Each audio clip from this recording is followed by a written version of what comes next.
Radio Shout It. Now, what was it that made you go ahead and decide and get into the game? Well, it's actually my grandmother, man. I was playing the Denver Nuggets. I played there, I think, 2010 and 2012.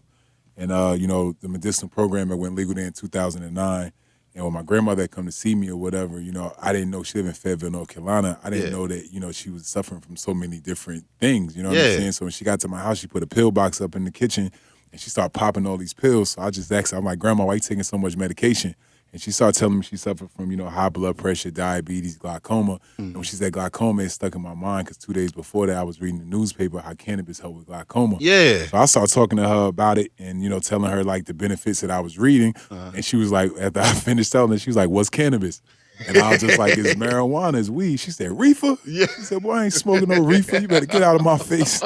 So she wasn't having it. So the next day I came home, I had a game this day, and she was sitting in my kitchen again. This time, her face in her hands. And when I walked in, I was like, what's up, Grandma? And she looked up, and she's like, that's you, baby doll? She's like, my eyes hurt so bad today I can barely see. Damn. So I said, you taking all that medication and you can't see? I'm like, you still in pain? And she said, the medication's hit or miss. So I said, well, listen, Grandma, why don't you just try the cannabis? And at this time, I'm not even a smoker either. You know what I'm saying? So, I didn't know the benefits of it either. So it's just going off what I read. So she, I talked to her for a while, and she said, I'm in so much pain today, I'll try anything. So I called my boy who had a car, and I said, yo, go to the dispensary and ask him what they had for glaucoma. So he brought it back Vietnam Kush. I remember like it was yesterday. So we took it in the garage. We vaporized it for her. And, I took it in the garage, and she started smoking. So, she did like 3 or 4 times, and I said, all right, Grandma, that's enough. Let me take you downstairs, make sure you don't start tripping. Yeah. So I went and took a nap, and when I woke up an hour and a half later, when I was ready to jump in the shower, I said, let me go check on my grandma, just make sure she ain't climbing the walls or nothing. Yeah. So I go downstairs, and, the door's closed, so I knock on the door and stick my head in the door, and her back was to the door, and she was looking down. And I said, Grandma, you okay? And she turned around, and she was crying tears, and she said, I'm healed. She said, I haven't been able to read the words of my Bible in over 3 years. And she was downstairs reading her Bible, you know what I'm saying, that the, cannabis pretty much cleared up her eyesight.